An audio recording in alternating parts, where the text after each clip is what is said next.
I'm happy about our win today. I think we did some good things that we're gonna praise our team for. We're gonna be able to show them some positive plays in our film session. Obviously disappointed in our rebounding today. I've been concerned about it.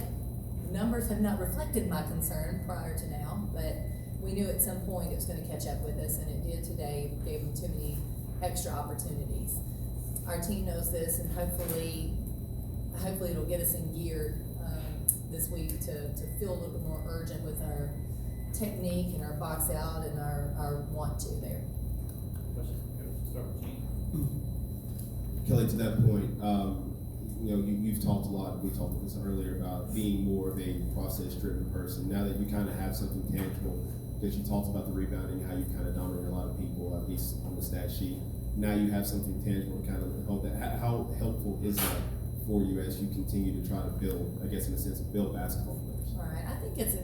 I think it's important that sometimes you just have to have something to back you up. We're going in, we're talking to our team.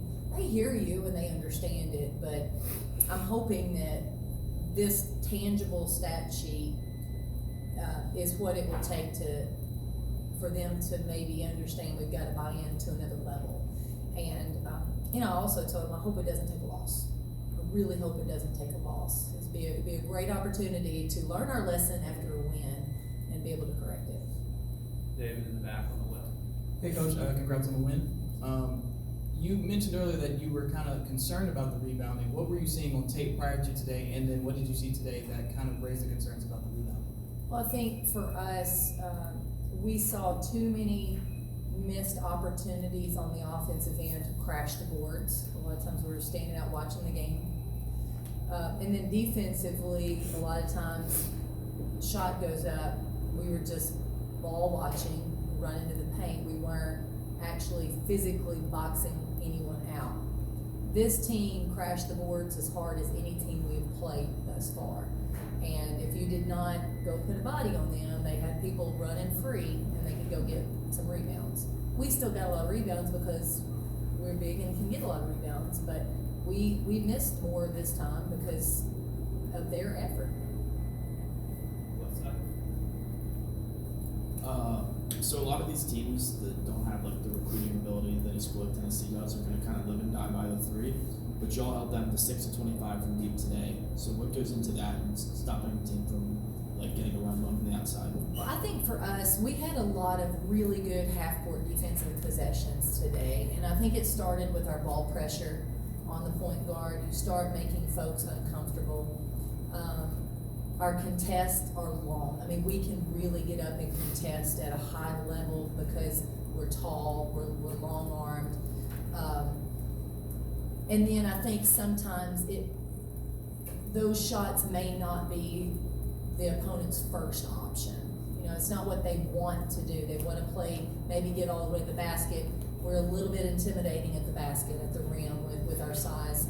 So I think there were several factors today for maybe that percentage. Jordan in the back on the right. Kelly, at the start of the season, you said you weren't really sure what this team's identity was. Have you kind of figured out what that is 7 games in? We're working through it. I think we're working on it. I think our team can be a good defensive team. We have shown promise. We have a long way to go. I think offensively we can be a tempo team with a pretty good pace. I think we can share the basketball, play inside and out, so I think that's good. I think maybe another month in we'll know even more. Brandon and Dave. Coach, Zay Green put her crutches aside and helped pregame make passes. They did build a little fort around her so she wouldn't get hit. I understand from her father's post that she just had surgery Wednesday. Just talk about how that went and how she's doing now. Her surgery went great. Probably better than expected, to be honest with you. So she is now on the road to recovery. We know she's going to work hard. We have great trainers, athletic trainers that are working hard to get her back. And it's tough. ACL rehab is really tough. It's challenging mentally and physically, but she's had a good attitude with things. She's not a full week in yet, but every day is a big day with that rehab, at least in the first couple weeks. So it was really cool for me during the game. I kept hearing a voice of her getting excited and animated, and I kept looking around, and it was always Zay. I mean, Zay was really engaged in the game and pulling for her teammates, and that was really fun to see. Dan, and then David. Kelly, going forward, what's going to be your philosophy with non-conference scheduling? Are you going to want to maybe sprinkle in a few more tests at this time of the year, or is this kind of the type of schedule you're looking for, or just what do you have in mind with that? My scheduling philosophy has always been you've got to prepare your team. You've got to prepare your team for your conference, and you got to prepare your team. If your team is good enough to be in the NCAA tournament, you've got to prepare them with a schedule that gets them there and allows them to be successful. And I'm telling you, you could go back and look at historically at our team schedules, and it's been gauntlets. I mean, we've just put our players through some really tough challenges in November. We may have struggled in November, and our schedule reflects, our record probably reflects that, but we were sure pretty good January and February and March, and that's when it matters the most. So I think we'll really, try to make sure that we are challenging our players to the best of our ability early on, because I think that's what they need. David, Matt. Hey, Coach, how have you seen Ray Burrell grow from when you first met her to today's 18-point performance?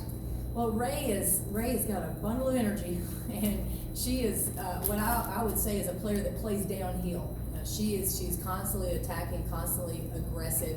I think it's good for our team. She is aware of her growth, that she can still be a better basketball player, maybe in the decision-making process. But we don't ever want to lose that aggressiveness that she brings. So I love that about her. There are a few things that we're going to be able to work with her on through film sessions and consistent reminders. But I'm really proud of her effort and where she's at, and I'm excited about how we can even get her better. Ben, in the middle. Every coach that comes in here this season has talked about how big you guys are. Just kind of going forward, I know you've inherited most of the roster, but going forward in recruiting, do you prefer to have that team that is so much bigger than everybody else?